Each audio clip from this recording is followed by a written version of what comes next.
YG와 JYP의 책걸상.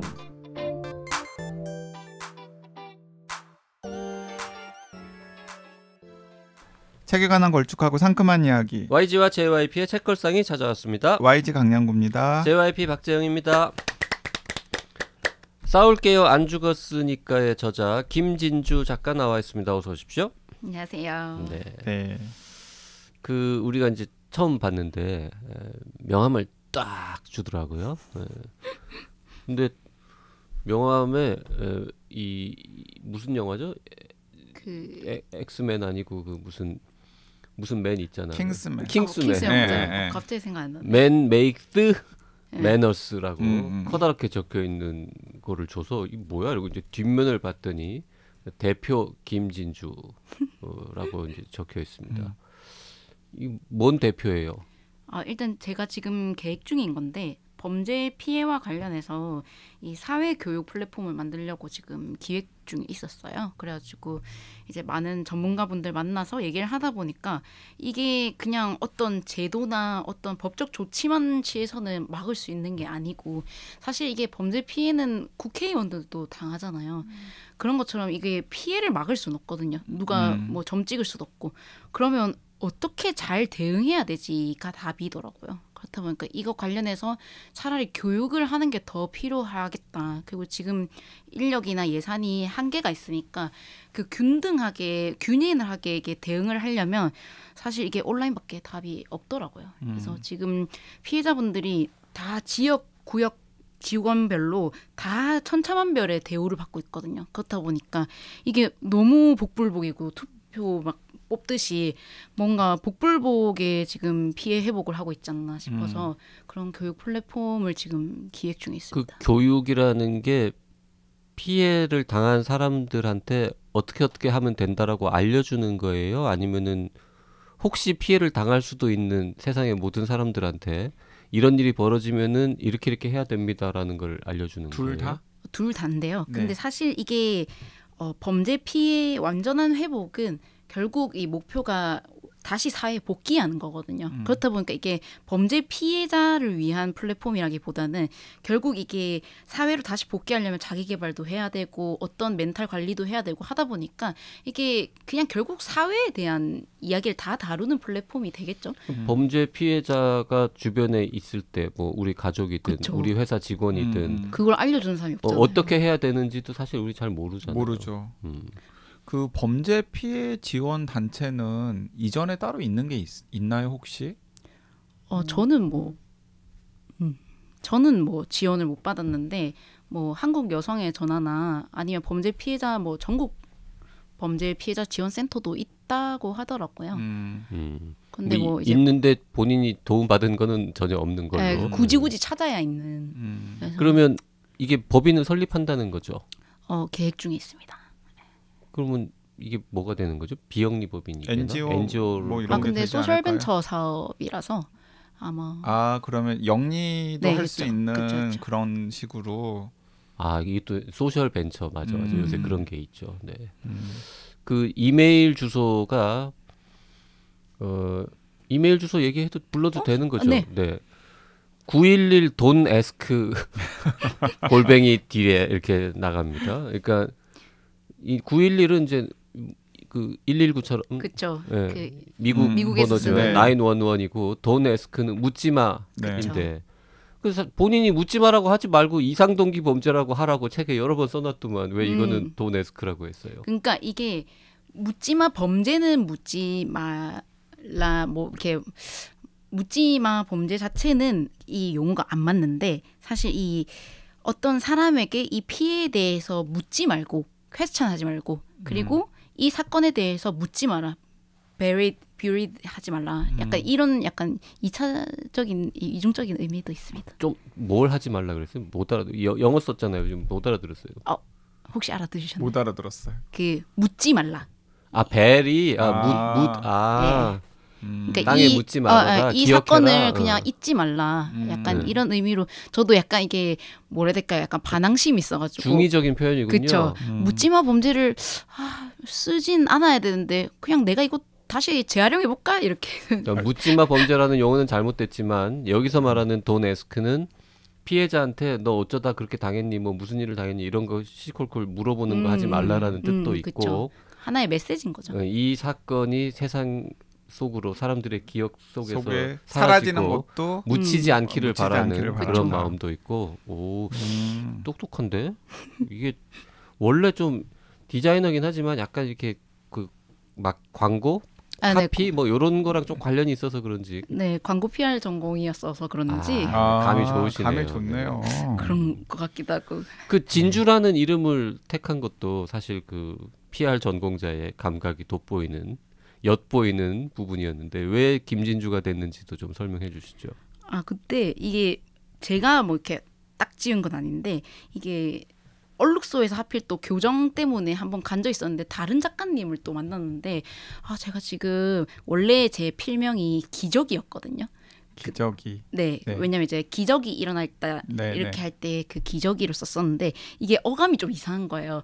왜 기적이를 쓰세요를 하면 너무 시간이 길어져서 얘 좀 사람 같은 이름을 써야 될 것 같은데 이거 저 어떻게 해야 될까요? 이렇게 아니 했는데. 여기 진짜 들으시는 분 중에 이름이 기적인 분이 있으면은 아, 그건 실례입니다. 아니 실례. 필명 가명은 네, 네. 괜찮은데 기적이라는 이름이 어디 있겠어요. 근데 이제 뉴스나 이런 데서 기저귀를 보진 않잖아요. 그렇다 보니까 이제 이거를 이렇게 설명을 하다 보니까 너무 길어서 제가 필명으로 좀 사람다운 이름을 쓰고 싶은데 어떻게 할까요, 작가님? 이렇게 했더니 그러면 탄생석 한번 찾아보시는 거 어때요?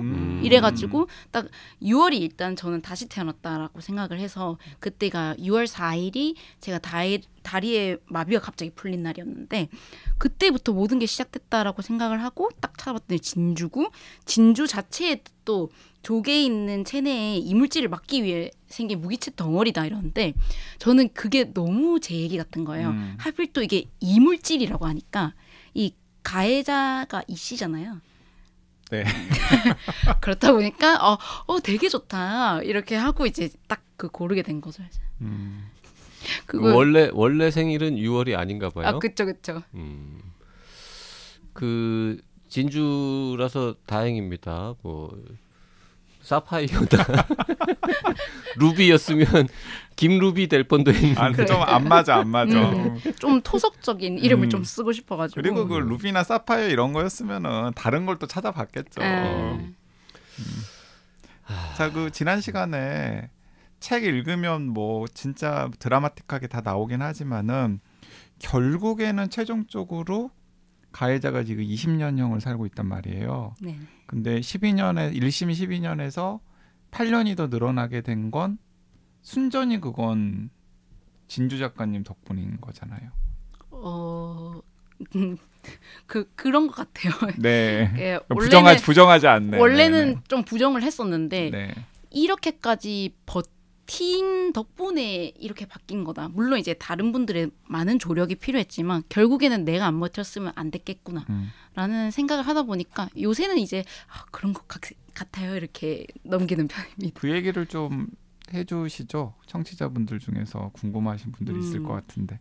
그때 1심에서 12년을 받고 그때 당시에는 성범죄가 인정이 안 됐었어요. 그리고 사실 뭐 성범죄에 대해서 계속 의문을 제기를 했지만 아무도 들어주질 않았고 그래서 진짜 아닌가 보다. 그렇게 전지전능하신 분들이 아니라고 하면 아닌 거겠지 이러고 이제 기록을 열람을 했는데 누가 봐도 초등학생이 봐도 아닌 거짓말들이 이렇게 수두룩빽빽한데 뭐지? 이렇게 해서 제가 그때부터 이제 공론화를 하면서 지금 이 7분의 사각지대가 있고 그리고 이때 포렌식 검사에 뭐 다른 뭐 동네랑 같이 강간이라는 검색을 하지 않았느냐. 그리고 이거 도망 다니면서 3일 그쵸. 동안 도주를 다니면서 검색한 거 이거 그냥 거의 자백한 거 아니냐. 그리고 거기에 보면 뭐 지퍼나 뭐 단추 얘기를 하던데 왜 지퍼랑 단추는 검사를 안 하고 왜 그냥 바지 겉면을 해놓은 거냐. 그냥 뭐 용의자를 거의 식별하는 용도로만 검사를 했더라고요. 그래서 이거 다시 한 번만 검사해달라. 이게 제가 있는 건데 제가 부정을 하는 게 아니잖아요. 조금만 더 자세히 이 진술에 안 맞으면 저도 인정을 하겠다. 이렇게 했는데 이게 결국 이제 거의 한 1년 한 몇 개월 만에 1년 한 3개월 만에 거의 그게 검사가 받아들여져서 이게 검출이 된 거죠. 그 검사도 한 2,000명 증언해야 되는 거 아닙니까? 이 책을 읽으면서 그런 거 느꼈어요. 그치, 지금 여기 지금 의사 2,000명 증언을 지금 의료인으로서 깐 거죠. 네. 근데 저는 그 이제 20년으로 늘리고 뭐 작은 승리를 거두는 과정을 보면서 한편으로는 뭐 통쾌하다 그럴까요? 이게 기쁘고 참 그런데 한편으로는 또 걱정되는 거예요.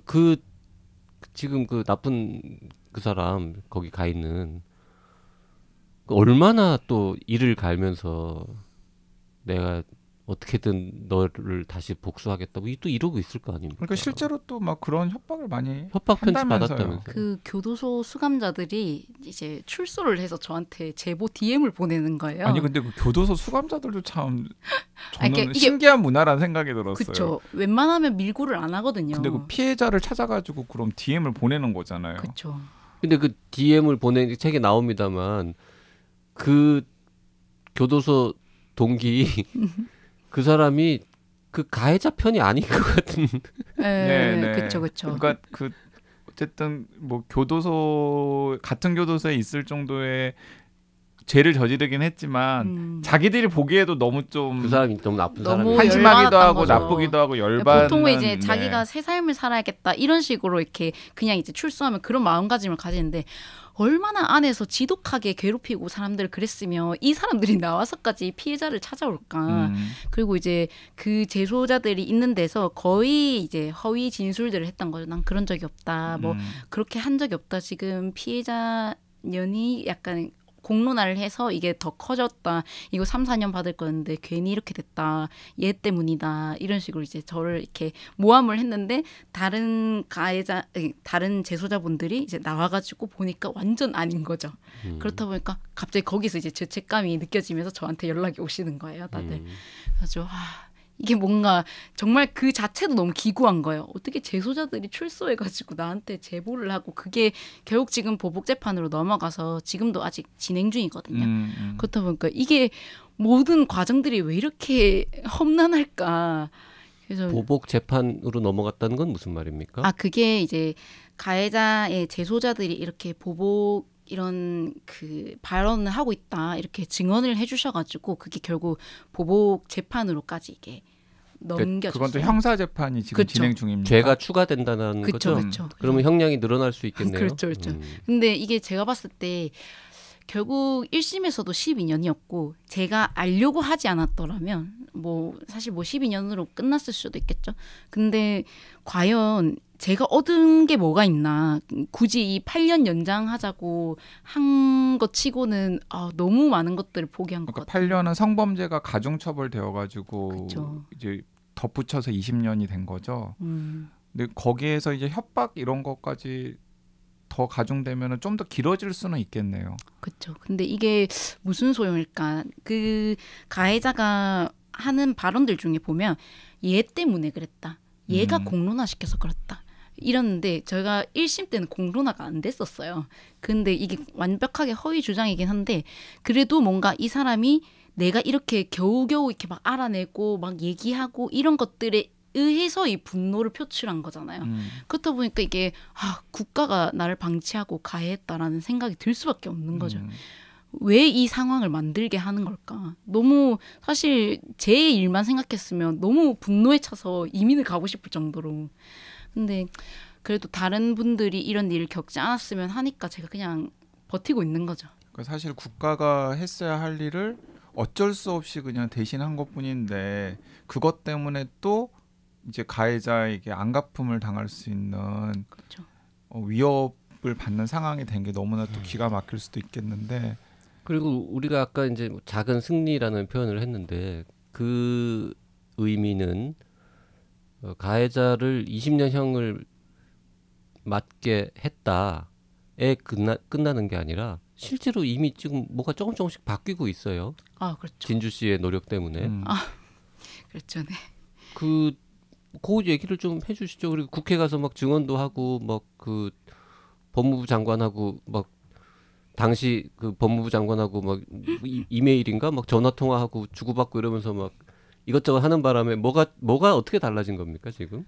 일단 제가 처음에는 이런 공론화를 통해서 이런 사건이 있다 이렇게 얘기를 했다면 사실 이게 법이 바뀌려면 꼭 국회를 통해야 되더라고요. 그렇다 보니까 아니 이렇게 조금 발 뻗고 자시는 분들이 어떻게 이걸 공감하고 이해할 수 있을까라는 고민을 하고 있었는데 마침 이제 그 유튜버 카라큘라님이 이제 그 제의를 하신 거예요. 혹시 그 국회의원분을 만나러 갈 건데 같이 가겠냐? 이래가지고 갔는데 이제 거기서부터 연이 돼가지고 국정감사까지 가게 된 거죠. 그래서 이제 제가 얘기했던 게 재판 기록 열람이 너무 어렵다. 그리고 이게 왜 피해자가 이걸 다 얘기하고 있어야 되냐. 그리고 이거 지원금 받는 것도 너무 복잡하지 않느냐. 근데 사실 이게 너무 많아서 그 시간도 너무 부족하긴 했어요. 그리고 이제 그러고 나서 한동훈 전 법무부 장관님이 연락이 오셔가지고 범죄 피해와 관련해서 불편한 점이 있으면 얘기해달라 이런데 사실 저는 이미 사건이 거의 다 끝나 있는 시점이었고 뭐 제가 뭐 굳이 할 게 뭐가 있어요. 뭐 돈을 달라고 해요. 뭘 해요. 그래서 이제 그 피해자들의 법에서 이런 게 잘못됐다를 얘기해야 되는데 잘못된 게 너무 많아서 전화를 못 하겠는 거예요. 그래서 이메일 주소 달라. 네, 그래서 한동훈 전 법무부 장관님한테 아니 범죄 피해자 권리가 열악한 거 아시지 않냐? 이걸 어떻게 한 통화로 끝내냐? 이메일 주소 주시면 제가 이거 메일로 작성해서 드리겠다 이러고 했는데 진짜 흔쾌히 메일 주소를 주신 거예요. 뭐라 그럽니까 그분은? 그래서 그렇게 얘기하니까? 네, 그러면은 주시면 제가 바로 보고 이거 피드백 드리겠습니다. 이렇게 한 거죠. 그래서 저는 그때 약간 조금 되게 이메일 주소를 받으신 거예요? 그렇죠. 저도 좀 알려주고. 아마 지금은 알아서 뭐하게. 그 이메일이 없지 않을까요? 그렇겠죠. 그 공식 이메일이니까. 농담인데 뭘 그렇게. 근데 이제 그게 어떻게 좀 8페이지 정도가 되거든요. 중요한 건 이제 3페이지고. A4 8장? 네. 5장은 이제 부가적으로 이런 것들이 부족하다. 사실 더 많죠. 근데 이제 필수적으로 챙겨야 되는 것만 얘기를 하다 보니까 8페이지. 사실 이제 거기 쓴 내용이 이 책 뒤에 붙어 있는 그 부록으로 붙어 있는 그런 내용이겠죠. 그쵸. 네, 아무래도. 그렇다 보니까 이제 뭐 국선 변호사도 지금은 강력범죄 피해자를 다 하는 게 아니라 성범죄나 아니면 아동과 관련된 청소년과 관련된 피해자만 이 변호사를 국선으로 해주고 있다. 그런 거나 아니면 재판 기록이 너무 열람이 어렵다. 뭐 그리고 또 뭐 있었죠? 저는 그것도 너무 황당하더라고. 스마트워치. 스마트워치도 제가 아니 이게 뭐 신고를 당해야 할 일이 있을 때만 이걸 눌러야 되니까 사실 이거 피해자들은 그냥 짐이죠. 그렇죠. 그리고 이제 이걸 잘못 누르면 또 그분들한테 죄송하고. 그리고 내가 범죄자도 아닌데 네, 왜 그쵸. 스마트워치를 차고 다녀요. 그리고 이게 예방이 아니라 어떻게 보면 정리인 거죠. 청소하는 사람이 필요한 거잖아요. 어떻게 보면 이미 일어나고 누르면 사실 피해자는 보호받으려고 이걸 찬 건데 아무 보호가 안 되잖아요. 그렇다 보니까 이거 지금 그냥 정리 수준 아니냐고. 차라리 지금은 하여튼 뭔 일 나면은 비상벨 누르라고 워치에 있는 그것만 있는데 네. 그래서 그걸 이제 앞으로 어떻게 하자고 주장을 그래서 하는 이제 거죠? 가해자가 몇 미터 이내로 오면 그 알람이 뜨게 해서 피해자가 빨리 회피할 수 있게 조금 어디로 다시 도움을 요청하러 갈 수 있게. 그리고 알람도 스마트워치 형태가 아니라 그냥 뭐 핸드폰에 프로그램도 스마트폰에 있고. 그냥 앱 같은 거 깔 수 있도록. 네네. 저도 그거 보면서 좋은 아이디어라고 생각했는데 그러려면은 그 가해자가 무슨 전자발찌든 뭐든 갖고 있어야 될 거 아닙니까? 그렇죠. 그냥 다니면은 알 수가 없으니까. 그러니까. 아니 조금만 더 미래가 되면 그런 중요 범죄자들한테는 출소할 때 칩 같은 거 이마에 심어가지고 이마나 팔뚝에 이렇게 칩 심어가지고 그렇게 할 수도 있겠다. 그런 식으로 할 수 있겠어요. 그럼 물론 뭐 윤리적으로나 뭐 인권 관련해서 이슈가 있겠습니다만 특정한 경우에는 그럴 수도 있겠다. 어쨌든 피해자가 뭐 회피할 수 그래서 있도록 하는. 그런 건 바뀐 거예요? 스마트워치 그거는 아직 안 바뀐 거죠? 올해 하반기에 걸로 이제 바뀐다라고. 네. 바뀌기로 예정되어 있는 거군요. 네네. 그건 또 저 김진주님 때문에 그렇죠. 일어난 변화인 거죠. 네. 그러니까 지금 어쨌든 황당한 일, 억울한 일을 당하긴 했지만 세상을 조금씩 좋은 방향으로 바꾸는데 기여하고 있는 기분이 어때요? 그런 역할을 지금 하는 걸로 인생이 완전히 달라졌다고 볼 수도 있잖아요.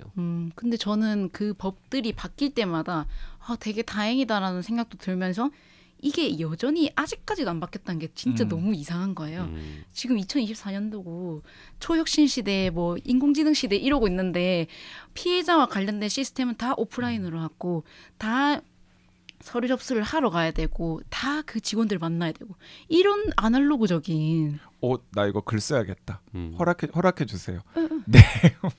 아니 저 YG 같은 사람도 책임 있는 게 그렇게 오랫동안 기자 생활하면서 수많은 기사 쓰고 수많은 뭐 지적질 해왔는데 왜 범죄 피해자 관련해서 네, 진짜 기사를 안 쓴 거야 한 그러니까 번도. 사실 저 좀 반성되게 많이 했는데 제가 진주 작가님 책을 이제 읽으면서 여러 가지 생각들을 했었는데 그 중에 하나가 나는 똑같았던 거예요. 그러니까 그 피고인이 부당한 판결을 받을 가능성을 걱정하면서 이제 피고인의 방어권을 촘촘하게 하는 데는 관심이 있었고 사실은 그것과 관련해서는 뭐 소설이라던가 영화라던가 기사 같은 것도 되게 많이 나오고 또 그런 것만 전문적으로 하는 변호사님도 계시잖아요. 재심 변호사님. 재심 변호사님들. 근데 우리가 과거에는 국가 권력에 의한 폭력, 뭐 국가 권력이 나서서 막 이렇게 피고를 통제하고. 만들고 뭐 이런 일들이 음. 많으니까 어떻게든 피고인의 권리를 조금 더 보호해야 된다는 생각을 더 먼저 했던 시절도 있었던 그리고 거죠. 이제 수사 과정에서 뭐 인권이라든가 이런 게 그런 지켜지지 것도 않고 이런 게 있었기 많았으니까. 때문에.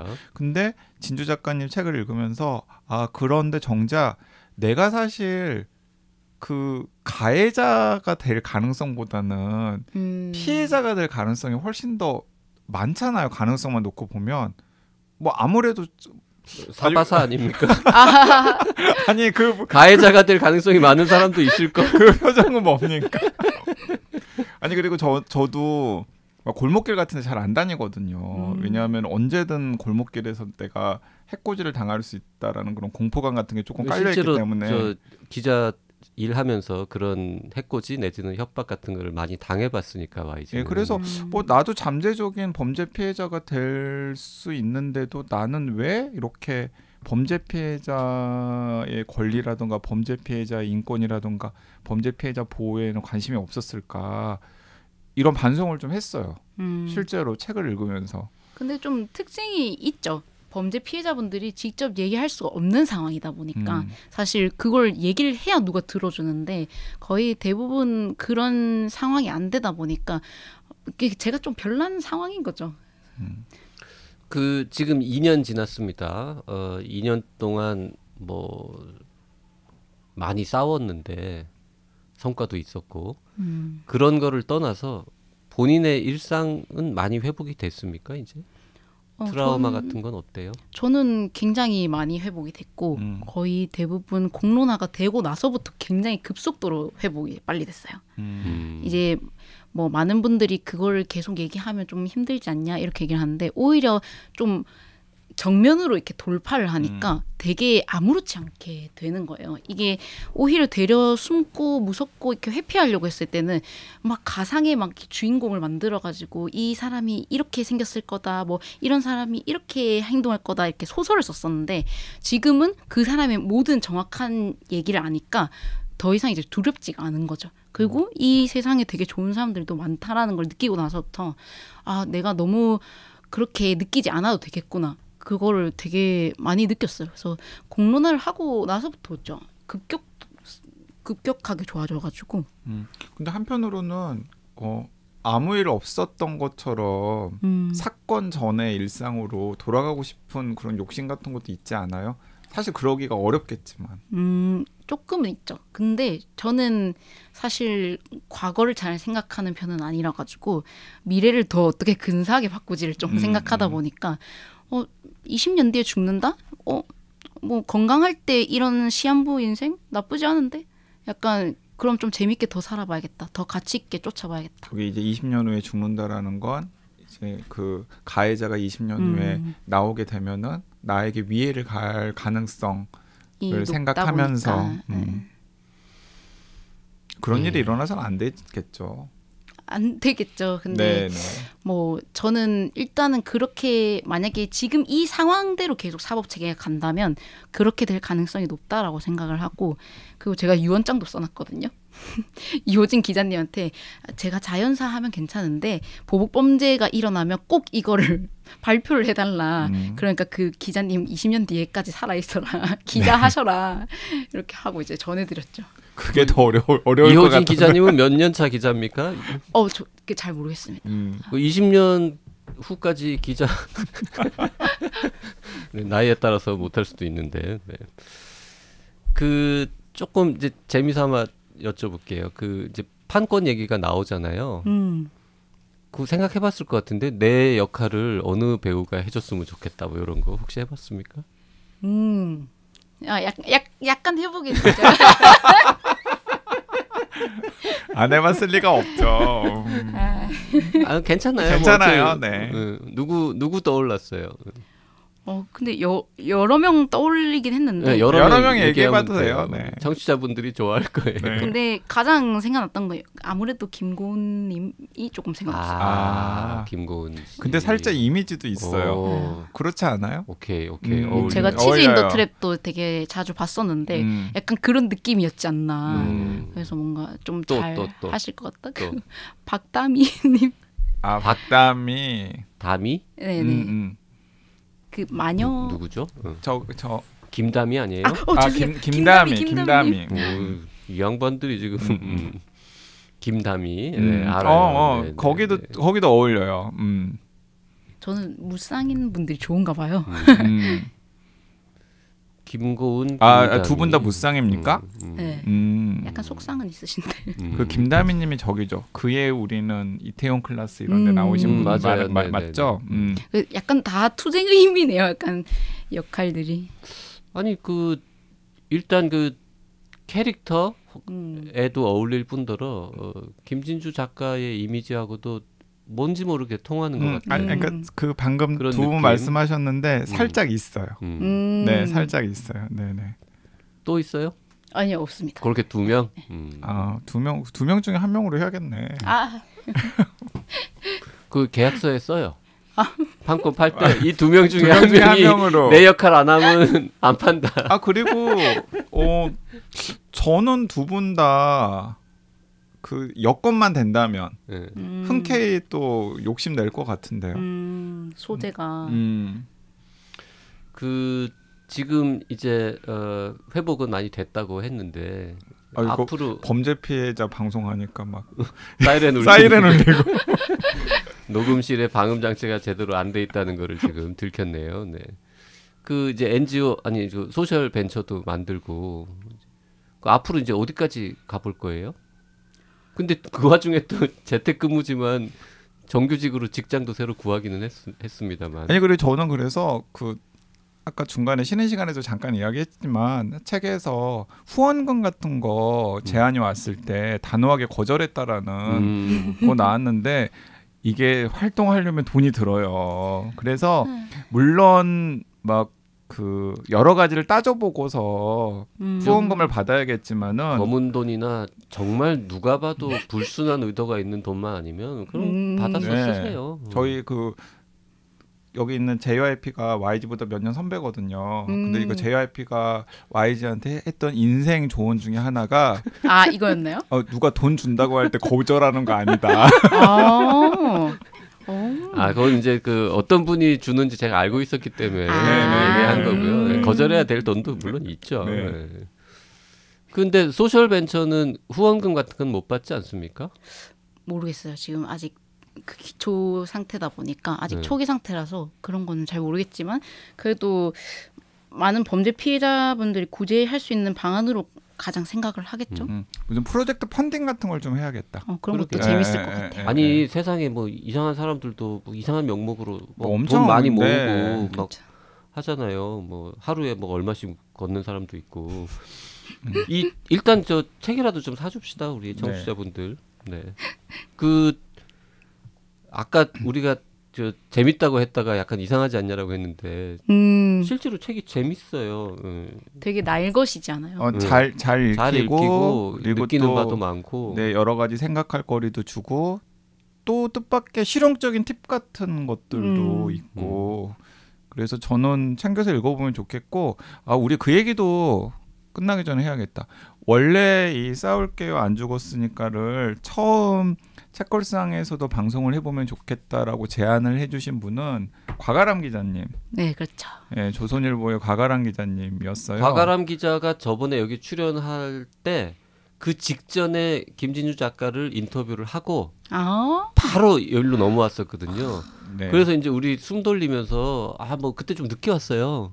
그래가지고 늦어서 미안해요. 제가 너무 말이 길었나 봐요. 그래서 뭐 인터뷰가 길어져가지고 우리가 당연히 물어봤을 거 아니에요. 누구를 인터뷰했는데 그랬더니 이제 이런 인터뷰했다는 거예요. 그래서 그 책이 나와요. 이러면서 물어봤죠. 나중에 그랬더니 책도 너무 좋다는 거야. 그러면서 근데 진짜 포스트잇이 엄청 많이 붙여져 맞아요. 있어요. 책걸상에서 다뤄보래. 그래서 그 저자 출연도 가능할까? 그랬더니 당연히 가능할 거래. 그래서 그 김진주 작가님을 곽아람 기자님이 섭외해 준 거예요. 그렇죠. 네, 연결을 시켜줬고 그리고 그 김진주 작가님이 아실지 모르실지는 모르겠습니다만은 이제 책걸상 같이 하시는 분 중에 김원비 작가님이라고 있어요.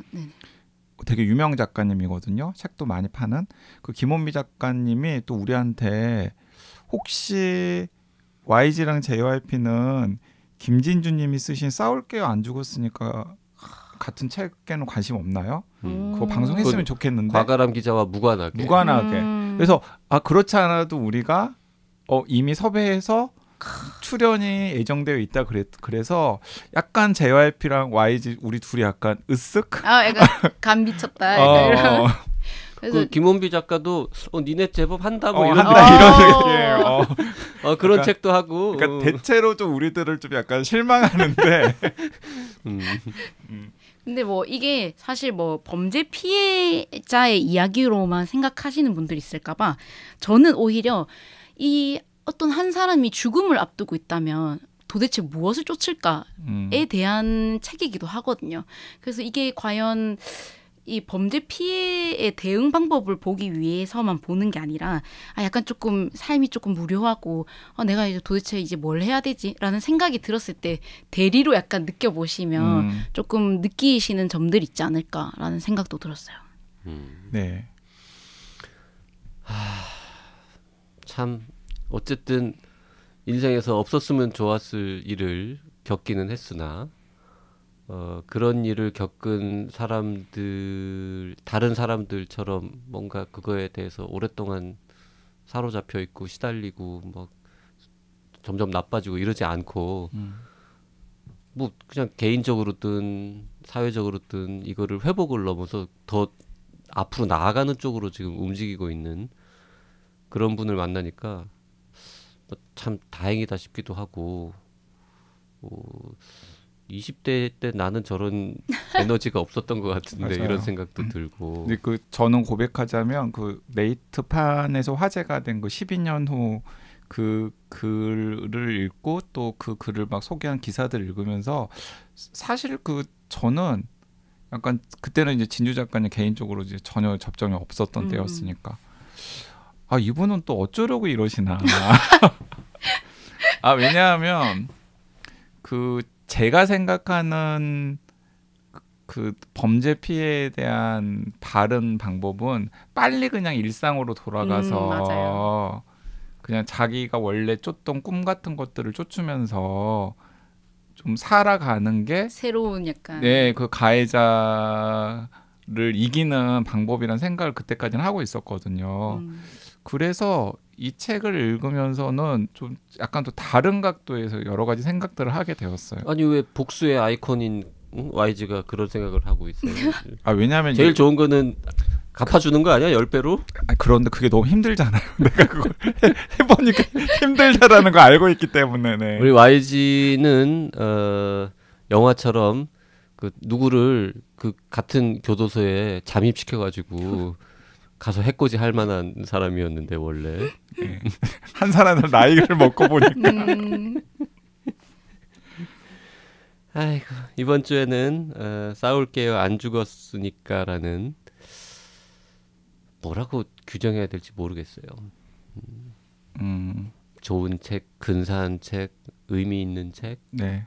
재미있는 책, 임팩트가 있는 논픽션. 임팩트가 있는 논픽션. 네. 김진주 아니고는 누구도 쓸 수 없는 그렇죠.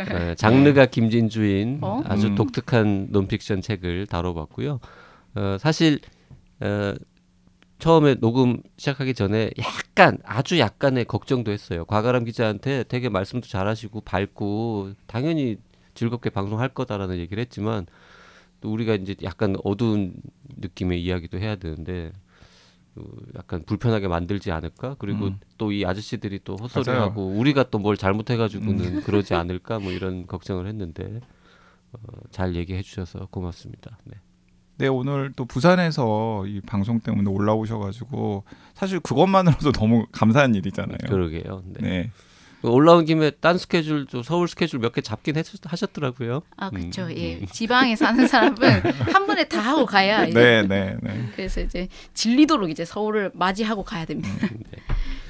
자, 싸울게요. 안 죽었으니까 책도 잘 팔리면 좋겠고요. 판권도 팔려서 뭔가 더 다른 방식으로도 사람들한테 알려지면 좋겠고. 네, 그리고 이 책에서 그 주장하셨던 여러 가지 필요한 변화들도 빨리 이루어지기를 기대하겠습니다. 네, 영화가 나오면 그 주인공 역할도 꼭 그 두 분 배우님께서 하시면 좋겠다는 생각도 들고요. 네. 네, 이번 주 책걸상은 이렇게 마무리하겠습니다. 김진주 작가님 고맙습니다. 감사합니다. 네, 고맙습니다.